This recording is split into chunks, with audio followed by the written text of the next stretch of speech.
धर्मपुर नामक गांव में सोहन नाम का एक गरीब किसान अपनी पत्नी सीता के साथ रहता था। वह बहुत ही मेहनती था।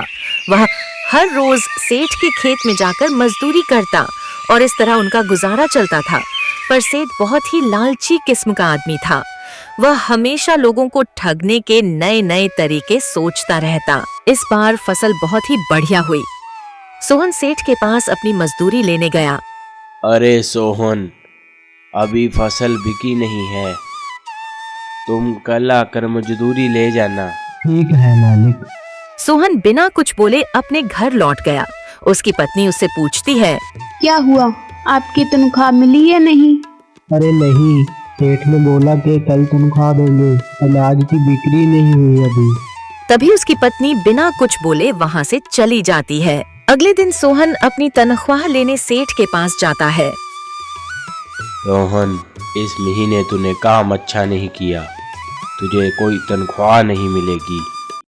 सेठ, गरीब आदमी हूँ, ऐसा मत कीजिए, मैं और मेरी बीवी तो भूखे मर जाएंगे। तो मैं क्या करूं? जाता है या नौकरों को बुलाकर बाहर फेंकवाऊं? सोहन मुंह लटकाकर अपने घर चला जाता है। अरे, आप इतने उदास लग रहे हैं, सेठ ने तनख्वाह दी या नहीं? अरे भाग्यवान, सेठ ने इस महीने की तनख्वाह नहीं दी। सुनिए जी, घर का राशन भी खत्म हो गया है, अब हम क्या खाएंगे? आप अपने परम मित्र मनीष के पास जाइए, वह हमारी जरूर कुछ मदद कर देगा। वो तो आपका पुराना दोस्त है ना। सीता, मुझे खुद समझ नहीं आ रहा कि मैं क्या करूं, लेकिन मजबूरी इंसान को झुका देती है। सोहन अपनी फटी हुई चप्पल पहनता है और घर से निकल पड़ता है। थोड़ी देर बाद सोहन अपने पुराने दोस्त मनीष के घर पहुंचता है और दरवाजा खटखटाता है। अरे सोहन, कितने दिन बाद याद किया रे, आज इतने सवेरे कैसे आना हुआ? घर में हालात बहुत खराब हैं, अगर थोड़ी सी मदद हो जाती तो। अरे वाह, मतलब जब जेब खाली हो जाए तभी दोस्त की याद आती है। सोहन की आंखें झुक जाती हैं, उसका दिल जैसे टूटने लगता है। सोहन, दोस्ती अपनी जगह है, लेकिन आजकल हर किसी पर अपनी जिम्मेदारियां होती हैं। मैं भी सबका बोझ नहीं उठा सकता। लेकिन मनीष, तू तो मेरा बचपन का दोस्त है, मैंने भी तेरे बुरे वक्त में तेरा साथ दिया, अब तू मेरे बुरे वक्त में ऐसा क्यों कर रहा है? बुरा मत मानना यार, अभी मेरी हालत भी ऐसी नहीं है मैं किसी की मदद कर सकूं। तू कहीं और कोशिश कर ले। इतना कहकर मनीष सोहन के मुंह पर दरवाजा बंद कर देता है। सोहन दुखी मन से घर की ओर चल देता है। बुरे वक्त में दोस्त भी साथ छोड़ जाते हैं। आप तो बहुत कहते थे मेरा दोस्त, मेरा दोस्त, अब हमारे बुरे वक्त में वो भी साथ नहीं दे रहा। आप मुखिया जी के पास जाइए, अब वही हमारी कुछ मदद कर सकते हैं। हाँ भाग्यवान, तुम सही कह रही हो, मुखिया जी जरूर हमारी मदद करेंगे। सोहन मुखिया जी के घर की तरफ चल देता है। वह मुखिया जी के घर पहुंचकर उनके मदद मांगता है। मुखिया जी, मैंने 1 महीना सेठ लालचंद के खेत में काम किया।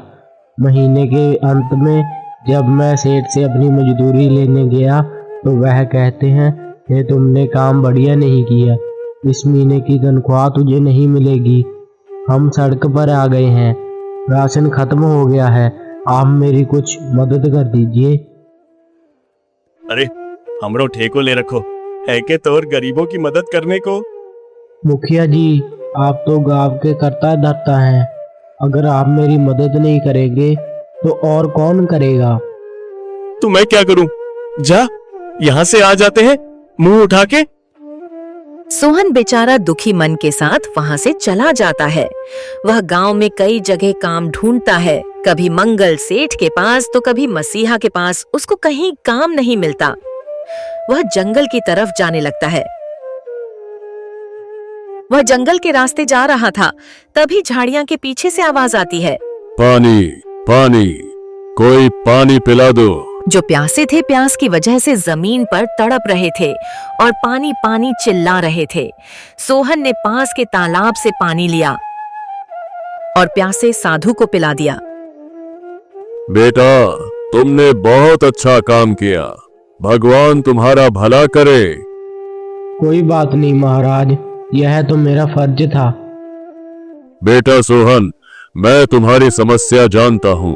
ये लो एक पत्थर। महाराज, कैसा पत्थर? बेटा सोहन, यह एक मायावी पत्थर है। इसको अपने तकिए के नीचे रखकर सो जाना। महाराज, इस पत्थर को तकिए के नीचे रखकर सोने से क्या होगा?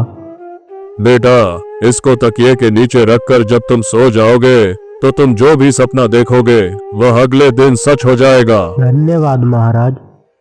लेकिन बेटा, ध्यान रखना, इसको कभी अपने स्वार्थ के लिए इस्तेमाल मत करना। जी महाराज, मैं इसका सही उपयोग ही करूंगा। अगर तुमने इसका गलत इस्तेमाल किया तो यह पत्थर तुम्हारे लिए मुसीबत बन जाएगा। यह बोलकर बाबा जी गायब हो गए। थोड़ी देर में सोहन अपने घर पहुंच गया। घर पहुंचकर उसने अपनी पत्नी सीता को आवाज लगाई। क्या हुआ जी, कोई काम मिल गया क्या?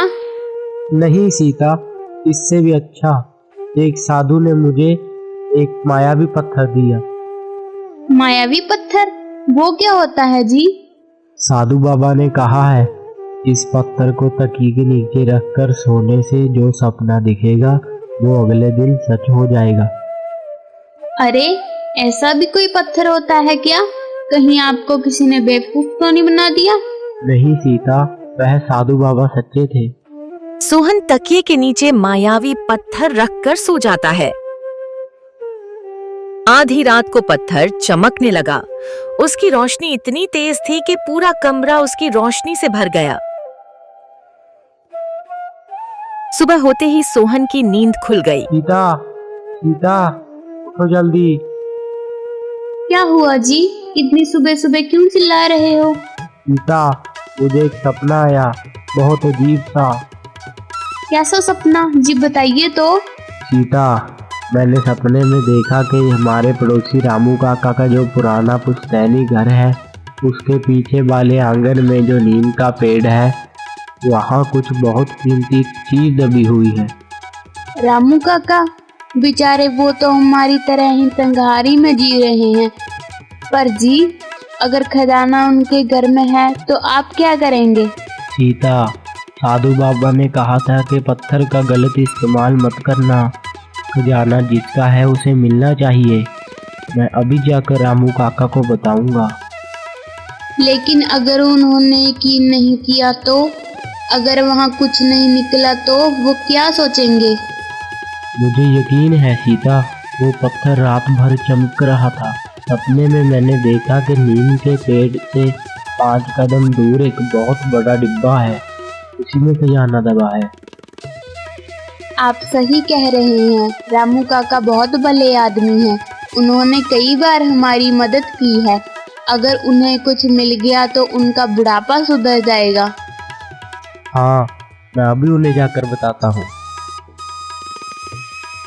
सोहन दौड़ता हुआ रामू काका के घर जाता है और उन्हें सारी बात बताता है। रामू काका पहले तो हैरान होते हैं, सोहन के साथ खुदाई के लिए मान जाते हैं। सोहन और रामू काका नीम के पेड़ के पास पहुंचते हैं। सोहन ठीक वही जगह पहचान लेता है जो उसने सपने में देखी थी। बस काका, थोड़ा सा और, मुझे लग रहा है यहाँ कुछ है। देखो काका, ये देखो, मैंने कहा था ना, लोहे का संदूक। सोहन और रामू काका ने मिलकर वह संदूक बाहर निकाला। जैसे ही उन्होंने संदूक का ढक्कन खोला, उनकी आंखें फटी की फटी रह गईं। देखो काका, ये देखो, मैंने कहा था ना, लोहे का संदूक। सोहन बेटा, यह तो चमत्कार हो गया। मेरी वर्षों की गरीबी आज दूर हो गई। लेकिन बेटा, यह खजाना तो तूने ढूंढा है, इस पर तेरा भी हक है। नहीं काका, यह खजाना आपकी जमीन में मिला है, इसलिए यह आपका ही है। मुझे तो बस इतनी खुशी है कि मैं आपके काम आ सका। तेरी ईमानदारी ने मेरा दिल जीत लिया बेटा। भगवान तुझे बहुत खुश रखेगा। रामू काका ने खुशी खुशी सोहन को भी कुछ सिक्के देने चाहे, पर सोहन ने मना कर दिया और मुस्कुराते हुए अपने घर लौट आया। उस रात सोहन फिर से वही मायावी पत्थर अपने तकिए के नीचे रखकर सो गया। वह उत्सुक था कि आज उसे क्या सपना आएगा। आधी रात को पत्थर फिर से तेज रोशनी से चमकने लगा। सुबह होते ही सोहन हद्दबद्दा कर उठा। सीता, ओ भाग्यवान, जल्दी उठो, आज तो मैंने उससे भी बड़ा सपना देखा। क्या हुआ जी? क्या आज फिर से किसी के खजाने का पता चला है? हाँ सीता, आज मैंने सपने में देखा कि हमारे गांव के मुखिया जी का जो पुराना कुआं है, जो वर्षों से सूख गया है, उसकी दीवार के पीछे एक गुप्त रास्ता है। मुखिया जी का कुआं? पर वो तो बहुत डरावना और गहरा है, वहाँ क्या है? सपने में मुझे दिखा कि उस गुप्त रास्ते के अंदर एक बहुत बड़ा पीतल का घड़ा है, जिसमें अनमोल हीरे और जवाहरात भरे। सीता, हीरे और जवाहरात? लेकिन जी, मुखिया जी ने तो कल आपको अपने घर से भगा दिया था, आप उन्हें भी यह बताने जाएंगे? बुराई का जवाब बुराई से देना ठीक नहीं। अगर मुखिया जी को वह खजाना मिल गया तो शायद उनका दिल बदल जाए और वो गांव के भले के लिए कुछ काम करे। सोहन एक बार फिर हिम्मत जुटाकर मुखिया जी के घर पहुंचता है। मुखिया जी उसे देखते ही चिढ़ जाते हैं। अरे, फिर आ गया तू? मैंने कल कहा था ना कि मेरे पास फूटी कोई नहीं है देने को। मुखिया जी, आज मैं मदद मांगने नहीं, आपको कुछ देने आया हूँ। मैंने सपने में देखा कि आपके पुराने सूखे हुए कुएं की दीवार के पीछे एक गुप्त रास्ता है, जहाँ अनमोल हीरे जवाहरात छिपे हैं। क्या हीरे जवाहरात? सच कह रहा है ना? अगर तू झूठ बोल रहा होगा तो मैं तुझे गांव से निकलवा दूंगा। मुखिया जी, मैं झूठ नहीं बोल रहा। रामू काका को भी मेरे सपने की वजह से खजाना मिला है, आप चलकर खुद देख लीजिए। मुखिया जी बिना देर किए अपने 2 नौकरों और सोहन को लेकर उस सूखे कुएं के पास पहुंचते हैं। जल्दी नीचे उतरो और देखो सोहन कहाँ इशारा कर रहा है। नौकर कुएं में उतरते हैं और सोहन के बताए अनुसार दीवार की एक एक ढीली ईंट को हटाते हैं। वहां सच में एक छोटा सा गुप्त दरवाजा दिखाई देता है। देखिए मुखिया जी, मैंने कहा था ना। नौकर अंदर से एक भारी पीतल का गड्ढा बाहर निकालते हैं। जैसे ही उसका ढक्कन खुलता है, पूरा इलाका हीरों की चमक से जगमगा उठता है। हाँ हाँ हाँ हाँ, मैं अमीर हो गया। इतने हीरे, अब मैं इस पूरे इलाके का सबसे अमीर आदमी बन जाऊंगा। मुखिया जी, भगवान ने आपको यह धन दिया, अब कम से कम गांव वालों की सड़कें और गरीबों के घर तो ठीक करवा दीजिए। चुप कर, तू मुझे सिखाएगा कि मुझे क्या करना है। ये हीरे मेरे खेत के कुएं से मिले हैं तो ये सिर्फ मेरे हैं। चल भाग यहाँ से, इससे पहले कि मेरा मन बदल जाए और मैं तुझे चोरी के इल्जाम में पकड़वा दूं। सोहन बेचारा दुखी मन से वहां से चला जाता है। उसे मुखिया के व्यवहार पर बहुत दुख होता है। सोहन निराश होकर अपने घर लौट आया। मुखिया के व्यवहार ने उसे बहुत दुखी कर दिया था। घर पहुंचकर वह सीता को सारी बात बताता है। सीता, उन्होंने सारा खजाना खुद रख लिया और गांव के लिए कुछ भी करने को मना कर दिया। जी, आपने फिर भी अच्छा किया, पर आप इस पत्थर का अब क्या करेंगे? नहीं जानता सीता, साधु बाबा ने कहा था इसका गलत इस्तेमाल मत करना। मैंने तो किसी का बुरा नहीं किया, बस दूसरों की भलाई की। जी, यह पत्थर तो सचमुच चमत्कारी है, पर क्या हम इसे अपने लिए इस्तेमाल नहीं कर सकते? हमारे घर की हालात भी तो देखिए, छत टूटी हुई है, खाने को अनाज नहीं है। सीता, साधु बाबा की बात याद है? तो क्या हम इसे किसी मंदिर में रख दें? नहीं सीता, मुझे लगता है यह पत्थर भगवान ने हमें किसी वजह से दिया है। सोहन और सीता मायावी पत्थर को एक कपड़े में लपेटकर घर के एक सुरक्षित कोने में छुपा देते हैं। वे तय करते हैं कि जब तक जरूरत न हो इसे नहीं छुएंगे। सीता, यह पत्थर अब यहीं रहेगा, जब समय आएगा तब इसका इस्तेमाल करेंगे। जी, आप ठीक कह रहे हैं, पर किसी को इसके बारे में मत बताना। उसी शाम जब सोहन और सीता अपने घर में बैठे बातें कर रहे थे, तभी बाहर घोड़ों की टापों की आवाज सुनाई दी। राजा विक्रम के कुछ सैनिक गांव से गुजर रहे थे। अरे भाई, यहाँ कहीं पानी मिलेगा? बहुत प्यास लगी है। सैनिक सोहन के घर के पास रुक गए। उनमें से एक सैनिक घर की खिड़की के पास खड़ा हो गया, जहां से सोहन और सीता की बातचीत साफ सुनाई दे रही थी। सीता, यह पत्थर सचमुच अद्भुत है। 2 बार मैंने इसे इस्तेमाल किया तो दोनों बार खजाना मिला। रामू काका को सोने के सिक्के मिले और मुखिया को हीरे जवाहरात मिले। पर आपने किसी से कुछ नहीं लिया। काश हम भी अपने लिए कुछ ले लेते। सुना तूने? मायावी पत्थर, खजाना। ये बात महाराज को बतानी होगी। हाँ, ये तो बहुत बड़ी बात है। चल जल्दी से दरबार चलते हैं। सैनिक तुरंत राजा विक्रम के दरबार में पहुंचे। महाराज, हमें धर्मपुर गांव में एक अद्भुत बात का पता चला है। वहां सोहन नाम का एक गरीब किसान है, जिसके पास एक मायावी पत्थर है। मायावी पत्थर? ये क्या बात कर रहे हो तुम? कोई पत्थर भला मायावी कैसे हो सकता है? महाराज, हमने खुद उसकी और उसकी पत्नी की बातचीत सुनी है।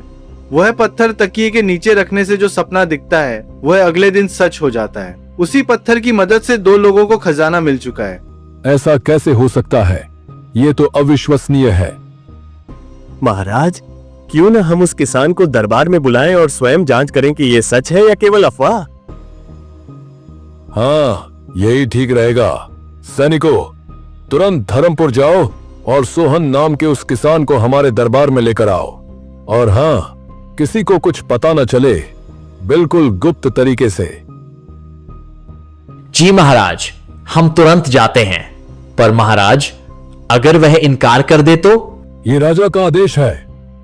मुझे वहां पत्थर देखना है और उस किसान से बात करनी है। महाराज, क्या ये उचित होगा अगर वो निर्दोष है तो? मंत्री जी, हमें राज्य और राजवंश के भविष्य के बारे में सोचना है। अगर इस पत्थर से हमें संतान की प्राप्ति हो सकती है तो यह पूरे राज्य के लिए शुभ होगा। राजा के आदेश पर सैनिक तुरंत घोड़ों पर सवार होकर धर्मपुर गांव की ओर निकल पड़े। अगली सुबह जब सोहन अपने टूटे हुए घर की छत ठीक करने के बारे में सोच रहा था, तभी उसे घोड़ों की टापों की आवाज सुनाई दी। पूरे गांव में हड़कंप मच गया। राजा के सैनिक कभी कभार ही इस गरीब गांव में आते थे। कौन है सोहन? सोहन कहाँ है? जी मैं सोहन। क्या हुआ सरकार? मैंने कोई अपराध तो नहीं किया। महाराज विक्रम ने तुम्हें अपने दरबार में तलब किया है। तुरंत हमारे साथ चलो। पर सरकार, मैं तो एक गरीब किसान हूँ। मुझे दरबार में क्यों बुलाया गया? मैंने कोई गुनाह नहीं किया। ये हमारा काम नहीं है सवाल जवाब करना।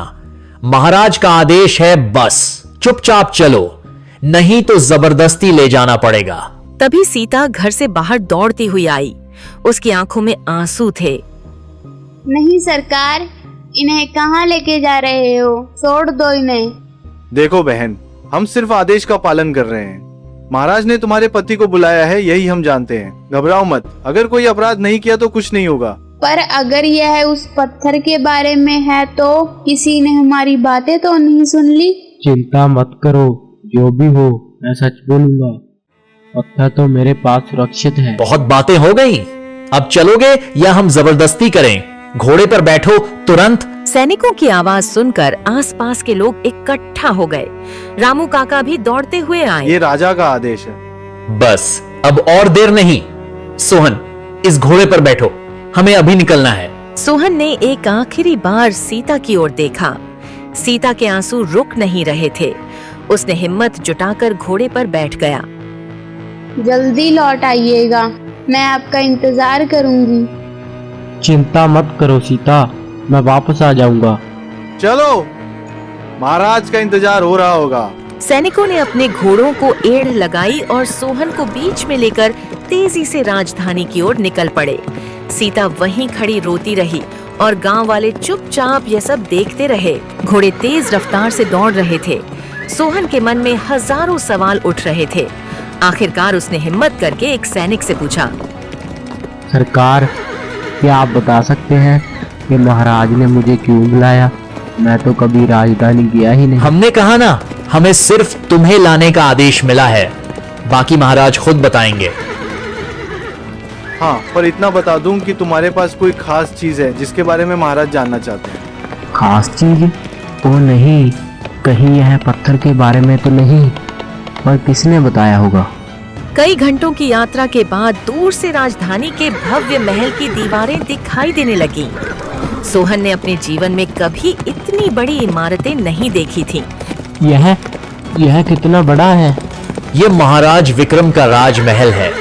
अब चुपचाप चलो और महाराज के सामने जो भी पूछा जाए सच सच बताना, झूठ बोलने की कोशिश भी मत करना। और हाँ, बिना आज्ञा के कुछ मत बोलना। घोड़े महल के विशाल द्वार पर रुक गए। पहरेदारों ने सैनिकों को देखकर द्वार खोल दिए। सोहन ने घोड़े से उतरकर चारों ओर देखा। सब कुछ इतना भव्य था कि उसकी आंखें फटी की फटी रह गईं। चलो, अब अंदर चलो, महाराज दरबार में इंतजार कर रहे होंगे। सैनिकों ने सोहन की जांच की। सोहन के पास सिर्फ उसके फटे पुराने कपड़े और एक छोटी सी गमछा थी। उसमें वह रहस्यमयी पत्थर था। चलो अंदर। सोहन को 2 सैनिक दरबार में ले गए। सोहन ने पहली बार अपने जीवन में महाराज विक्रम को देखा, जो सिंहासन पर बैठे थे। महाराज, हम धर्मपुर गांव से सोहन को ले आए। सोहन आगे बढ़ा और राजा के सामने खड़ा हो गया। अच्छा, तो यही है वह किसान सोहन। हमें खबर मिली है कि तुम्हारे पास एक मायावी पत्थर है। क्या यह सच है? जी महाराज, यह सच है। मुझे जंगल में एक साधु बाबा मिले थे जो प्यासे थे। मैंने उन्हें पानी पिलाया तो उन्होंने मुझे यह मायावी पत्थर दिया। महाराज, यह किसान झूठ भी बोल सकता है। ऐसी कोई चीज कैसे हो सकती है? रुको मंत्री जी, पहले पूरी बात तो सुन ले। बताओ सोहन, वह पत्थर क्या करता है? महाराज, साधु बाबा ने कहा था कि इस पत्थर को तकिए के नीचे रखकर सोने से जो सपना दिखाई देता है वह अगले दिन सच हो जाता है। सपना सच हो जाता है? ये कैसे संभव है? महाराज, पहले मैं भी विश्वास नहीं करता था, पर मैंने 2 बार इसका इस्तेमाल किया। पहली बार मेरे पड़ोसी रामू काका के घर में दबा हुआ सोने के सिक्कों का खजाना मिला और दूसरी बार हमारे गांव के मुखिया के कुएं में हीरे जवाहरात मिले। लेकिन हम अपनी आंखों से देखना चाहते हैं। हमें तुमसे एक काम है। जो आज्ञा महाराज। सोहन, हमें कोई संतान नहीं है। हमारा कोई उत्तराधिकारी नहीं है जो इस राज्य को संभाले। ये हमारी सबसे बड़ी पीड़ा है। अगर तुम्हारा वह पत्थर सचमुच चमत्कारी है तो हमारी मदद कर सकता है। महाराज, मुझे आपकी पीड़ा समझ में आती है। मैं जो भी कर सकता हूँ जरूर करूँगा। अगर तुम इस रहस्य का पता लगा दोगे कि हमें संतान की प्राप्ति कैसे हो सकती है तो हम तुम्हें सोने के सिक्कों से तौल देंगे। महाराज, मैं कोशिश करूँगा। आज रात तुम हमारे राजमहल में ही रुकोगे। जैसी आपकी आज्ञा महाराज। इनके लिए राजमहल के पूर्वी भाग में विश्राम कक्ष तैयार करो। इन्हें जो भी चाहिए वह दो, और हाँ, सुबह इन्हें तुरंत हमारे पास लाया जाए। जी महाराज, जैसी आज्ञा। सोहन को एक भव्य कक्ष में ले जाया गया। उसने अपने जीवन में कभी ऐसा आरामदायक कमरा नहीं देखा था। रात होने पर सोहन ने अपनी गमछे में से वह मायावी पत्थर निकाला। उसने पत्थर को ध्यान से देखा। वह अभी भी हल्का चमक रहा था। सोहन ने पत्थर को तकिए के नीचे रखा और लेट गया। कुछ ही देर में पत्थर तेज रोशनी से चमकने लगा। पूरा कमरा एक अद्भुत नीली रोशनी से भर गया। सोहन को गहरी नींद आ गई और उसने एक अजीब सपना देखा। सुबह होते ही सोहन की नींद खुली। उसके माथे पर पसीना था। वह उठकर बैठ गया और गहरी सांस ली। यह क्या सपना था? तभी दरवाजे पर दस्तक हुई। एक सेवक अंदर आया। महाराज आपको दरबार में बुला रहे हैं, कृपया तैयार हो जाइए। हाँ, मैं तैयार हूँ, चलिए। सोहन को फिर से दरबार में ले जाया गया। महाराज विक्रम बेचैनी से इंतजार कर रहे थे। सोहन, कहो, तुमने क्या देखा? तुम्हें कोई सपना आया? जी महाराज, मुझे एक अजीब सा सपना आया। महाराज, सपने में मैंने देखा कि आप पर किसी का श्राप है। यही कारण से आपको संतान की प्राप्ति नहीं हो रही। श्राप? ये कैसे हो सकता है महाराज? बताओ सोहन, इस श्राप को तोड़ने का कोई उपाय है? महाराज, सपने में मुझे दिखा कि इस श्राप को तोड़ने के लिए 3 मायावी पत्थर और एक चंपा का फूल चाहिए। 3 मायावी पत्थर? लेकिन तुम्हारे पास तो सिर्फ एक है। जी महाराज, पहला पत्थर तो मेरे पास है और सपने में मुझे दूसरे पत्थर के बारे में पता चला। कहाँ है दूसरा पत्थर? बताओ जल्दी। महाराज, सपने में मुझे दिखा कि आपके राजमहल के खजाने में जो सोने का संदूक है, उनमें एक हीरों की पोटली है। उस हीरो की पोटली में 6 हीरे हैं और एक 7वां वह मायावी पत्थर है। तुरंत खजांची को बुलाओ, हमें खजाने में जाना है, अभी, इसी वक्त। महाराज, मंत्री, सेनापति, खजांची और सोहन सभी राजमहल के गुप्त खजाने की ओर चल पड़े।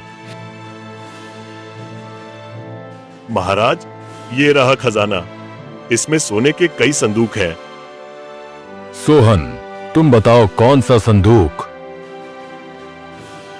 महाराज, सपने में मुझे दिखा कि वह आपके खजाने में दीवार के बाईं और पास एक संदूक रखा है। खजांची ने उस संदूक को ढूंढा। सचमुच बाईं दीवार के पास एक सोने का संदूक रखा था। महाराज, ये रहा वो संदूक। संदूक के अंदर कई कीमती सामान थे। सोहन ने अंदर देखा और एक छोटी सी लाल रेशम की पोटली निकाली। वह यही पोटली है महाराज। इसमें तो 6 बड़े बड़े हीरे हैं। रुको, ये 7वां, ये तो पत्थर की तरह लग रहा है। महाराज ने उस 7वें पत्थर को उठाया। वह बिल्कुल सोहन के पत्थर जैसा था, लेकिन हल्का लाल रंग का था। महाराज, यही है दूसरा पत्थर। महाराज, ये तो सचमुच चमत्कार है। इतने सालों से ये पत्थर खजाने में पड़ा था और हमें पता ही नहीं था। सोहन, तुम सचमुच अद्भुत हो। तुमने साबित कर दिया कि तुम्हारा पत्थर असली है। अब बताओ, तीसरा पत्थर कहाँ मिलेगा? महाराज, तीसरे पत्थर के बारे में मुझे सपने में नहीं दिखा। शायद मुझे आज रात फिर से सपना देखना पड़ेगा। ठीक है सोहन, आज रात फिर से तुम उसी कक्ष में रुकोगे और कल सुबह हमें तीसरे पत्थर के बारे में बताना। ये बहुत जरूरी है। उस रात सोहन फिर से अपने कक्ष में लौट आया। उसने मायावी पत्थर को तकिए के नीचे रखा और लेट गया। पत्थर फिर से चमकने लगा। सोहन को एक नया सपना आया। सुबह होते ही सोहन उठा और दरबार में पहुंचा। सोहन, क्या तुम्हें तीसरे पत्थर के बारे में पता चला? जी महाराज, मुझे सपने में दिखा कि तीसरा पत्थर जंगल में एक पुरानी हवेली में है, लेकिन वहां 2 राक्षस पहरा दे रहे हैं और पत्थर एक बोलने वाले संदूक में बंद है। बोलने वाला संदूक? ठीक है, तुम हमारे सैनिकों के साथ उस हवेली की ओर जाओगे। हम तुम्हारी सुरक्षा का पूरा ध्यान रखेंगे। महाराज, क्या ये सुरक्षित होगा? अगर वहां कोई खतरा हुआ तो? हमें जोखिम उठाना होगा मंत्री जी। राज्य के भविष्य के लिए यह जरूरी है। सोहन और 2 सैनिक घोड़ों पर सवार होकर जंगल की ओर निकल पड़े। कई घंटों की यात्रा के बाद वे घने जंगल में पहुंचे। सोहन, अब आगे का रास्ता बताओ। यहाँ तो सब जगह पेड़ ही पेड़ हैं। मुझे सपने में एक बरगद के पेड़ के पास से दाई और मुन्ना दिखाई दिया। वह देखिए, वह बरगद। वे उस रास्ते पर चलते गए। अचानक उन्हें एक बूढ़े साधु बाबा दिखाई दिए जो एक पत्थर पर बैठे थे। रुको पुत्रों, आगे जाने से पहले मेरे 3 प्रश्नों का उत्तर दो। प्रणाम बाबा, हम एक महत्वपूर्ण काम से जा रहे हैं। मुझे पता है पुत्र, लेकिन बिना ज्ञान के वह संदूक नहीं खुलेगा। सुनो, मेरा पहला प्रश्न, वह क्या है जो दिखता नहीं पर सबको महसूस होता है, जो अमीर गरीब सबके पास बराबर है पर कोई इसे पकड़ नहीं सकता? बाबा, यह तो बड़ा कठिन सवाल है। जो दिखता नहीं वह महसूस होता है। ये समय है। समय किसी को दिखता नहीं पर सबको महसूस होता है। अमीर हो या गरीब, सबके पास दिन में 24 घंटे ही होते हैं। अब दूसरा प्रश्न सुनो। मैं हमेशा आगे बढ़ता हूँ, कभी पीछे नहीं लौटता। मुझे खरीदा नहीं जा सकता पर खोया जा सकता है। राजा हो या रंक, मैं सबका एक जैसा साथी हूँ। बताओ, मैं कौन हूँ? ये भी समय की बात हो रही है क्या? नहीं पुत्र, यह जीवन है। जीवन हमेशा आगे बढ़ता है, कभी पीछे नहीं लौटता। इसे पैसे से खरीदा नहीं जा सकता पर लापरवाही से खोया जा सकता है। और अब तीसरा और सबसे कठिन प्रश्न, मैं वह हूं जो अंधेरे में भी रोशनी दिखाता हूं। मुझे तोड़ा नहीं जा सकता पर भुलाया जा सकता है। मैं गरीब को अमीर बना सकता हूँ और अमीर को गरीब। मैं सबसे शक्तिशाली हथियार हूँ, फिर भी मैं किसी को घायल नहीं करता। बताओ, मैं कौन हूँ? यह तो बहुत कठिन है बाबा। जो अंधेरे में रोशनी दिखाए, गरीब को अमीर बनाए। कोई जादू या शक्ति होगी। या फिर कोई देवता? नहीं पुत्रों, वह है विश्वास। विश्वास अंधेरे में भी आशा की रोशनी दिखाता है।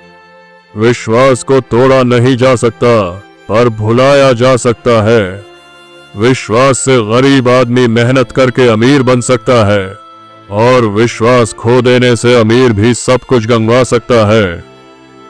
जब वह बोलने वाला संदूक तुमसे ये 3 प्रश्न पूछे तो तुम यही उत्तर देना। अब जाओ, तुम्हारी मंजिल पास है। साधु बाबा अचानक गायब हो गए। सोहन और सैनिक आगे बढ़ते रहे। शाम होते होते वे उस पुरानी हवेली के सामने पहुंच गए। ये जगह तो बहुत भयानक लग रही है। वे तो बहुत विशाल और ताकतवर लग रहे हैं। हम उनसे लड़ेंगे कैसे? जब वे सो जाएंगे तभी हम अंदर जा सकते हैं। हमें इंतजार करना होगा। वे सब पेड़ों के पीछे छिपकर इंतजार करने लगे। घंटों बीत गए। आधी रात को अचानक दोनों रक्षक जम्हाई लेने लगे। आज बहुत नींद आ रही है। हाँ भाई, मुझे भी। चलो थोड़ी देर आराम कर लेते हैं। वैसे भी यहाँ कोई नहीं आता। दोनों रक्षक दरवाजे के पास ही बैठकर सो गए। अभी मौका है, चलिए बहुत धीरे से। सोहन और 2 सैनिक बहुत सावधानी से रक्षकों के पास से गुजरे और हवेली के अंदर प्रवेश कर गए। अंदर बहुत अंधेरा था। एक मशाल जलाकर वे आगे बढ़े। बीच के कमरे में एक पुराना जंग लगा हुआ लोहे का संदूक रखा था। यही है वह बोलने वाला संदूक। जैसे ही सोहन संदूक के पास पहुंचा, संदूक से एक गहरी आवाज गूंजी। कौन आया है मेरे पास? जो मुझे खोलना चाहता है उसे मेरे 3 प्रश्नों के उत्तर देने होंगे। एक भी गलत उत्तर दिया तो तुम यहीं हमेशा के लिए कैद हो जाओगे। मुझे पता है, लेकिन महाराज और पूरे राज्य का भविष्य इसी पर निर्भर है। पूछिए आपके प्रश्न। सुनो पहला प्रश्न। वह क्या है जो दिखता नहीं पर सबको महसूस होता है, जो अमीर गरीब सबके पास बराबर है पर कोई इसे पकड़ नहीं सकता? समय। वह समय है जो किसी को दिखता नहीं पर सबको महसूस होता है। सही उत्तर। अब दूसरा प्रश्न। मैं हमेशा आगे बढ़ता हूँ, कभी पीछे नहीं लौटता। मुझे खरीदा नहीं जा सकता पर खोया जा सकता है। राजा हो या रंक, मैं सबका एक जैसा साथी हूँ। बताओ मैं कौन हूँ? जीवन। वह जीवन है जो हमेशा आगे बढ़ता है। शाबाश। 2 सही उत्तर। अब तीसरा और अंतिम प्रश्न। मैं वह हूँ जो अंधेरे में भी रोशनी दिखाता हूँ। मुझे तोड़ा नहीं जा सकता पर भुलाया जा सकता है। मैं गरीब को अमीर और अमीर को गरीब। मैं सबसे शक्तिशाली हथियार हूँ, फिर भी मैं किसी को घायल नहीं करता। बताओ मैं कौन हूँ? संदूक से एक तेज रोशनी निकली और उसका ढक्कन अपने आप खुल गया।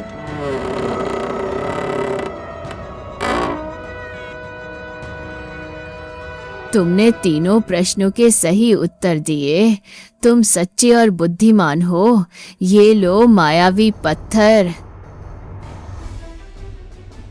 संदूक के अंदर से एक हरे रंग का चमकता हुआ पत्थर निकला। सोहन ने उसे सावधानी से उठाया। हमें मिल गया। अब चलिए जल्दी यहाँ से निकलते हैं। वे तीनों तेजी से हवेली से बाहर निकले। रक्षक अभी भी सो रहे थे। वे सुरक्षित बाहर आ गए। सोहन, तुम वापस आ गए। क्या मिला? हमें तीसरा पत्थर मिल गया। अब चलिए जल्दी यहाँ से राजधानी चलते हैं। वे सब खुशी खुशी वापस राजधानी की ओर चल पड़े। अगले दिन राज दरबार में सोहन ने तीसरा पत्थर महाराज को दिखाया। शाबाश सोहन, तुमने तीनों पत्थर हासिल कर लिए। अब बताओ चंपा का फूल कहाँ मिलेगा? महाराज, कल रात मुझे फिर से सपना आया। मुझे दिखा कि जंगल के बीचों बीच एक गुफा है जिसमें एक बहुत सुंदर बगीचा है। उस बगीचे में एक चंपा का फूल खिला है। महाराज, क्या ये सुरक्षित होगा? अगर वहां कोई खतरा हुआ तो? मंत्री जी, यह कोई साधारण बगीचा नहीं है। इसकी रखवाली एक जादुई चिड़िया करती है। चंपा का फूल पाने के लिए मुझे उस चिड़िया को मारना होगा। तो फिर देर किस बात की? आज ही निकल पड़ो। सैनिकों को साथ ले जाओ। सोहन और 2 सैनिक फिर से जंगल की ओर निकल पड़े। शाम तक वे जंगल के सबसे घने हिस्से में पहुंच गए। वहां एक बड़ी चट्टान के पीछे एक गुफा का प्रवेश द्वार दिखाई दिया। देखो, वह रहा गुफा का मुख। चलिए अंदर चलते हैं, लेकिन सावधान रहना। जैसे ही वे गुफा के अंदर गए, उन्हें अपनी आंखों पर विश्वास नहीं हुआ।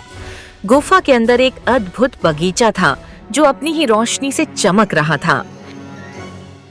ये तो स्वर्ग जैसा सुंदर है। इतने रंग बिरंगे फूल। देखो, वहां बीच में सफेद चंपा का पेड़ है और उस पर वह सुनहरी चिड़िया। एक बहुत ही सुंदर सुनहरे पंखों वाली चिड़िया चंपा के पेड़ पर बैठी थी। उसकी आंखें तेज और सतर्क थीं। कौन आया है मेरे बगीचे में? क्या चाहिए तुम्हें? हे सुंदर चिड़िया, हमें चंपा का फूल चाहिए। यह फूल मेरी रक्षा में है।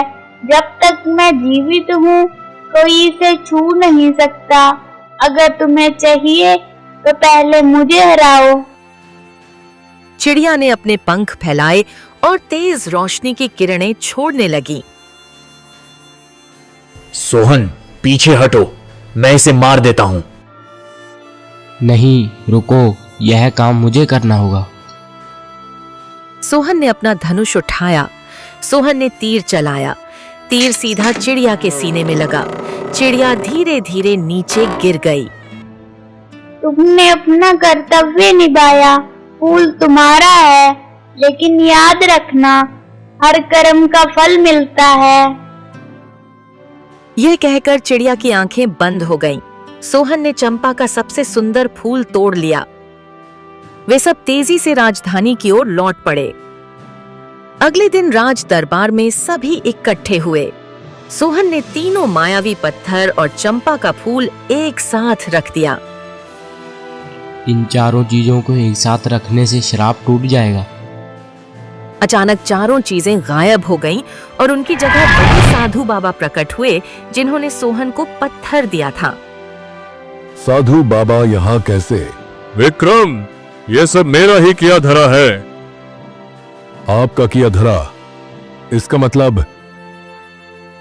विक्रम, याद कर, तूने आज से 5 साल पहले वीर सिंह के युद्ध में मेरे बेगुनाह भाई को मार दिया था।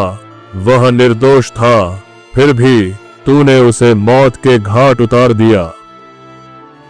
साधु बाबा, वह तो युद्ध था। मुझे लगा कि तो यही कारण था, ये सब श्राप था। साधु बाबा, मुझे माफ कर दीजिए, मुझसे गलती हो गई। मैं उस समय क्रोध में था, कृपया मेरा श्राप हटा दीजिए।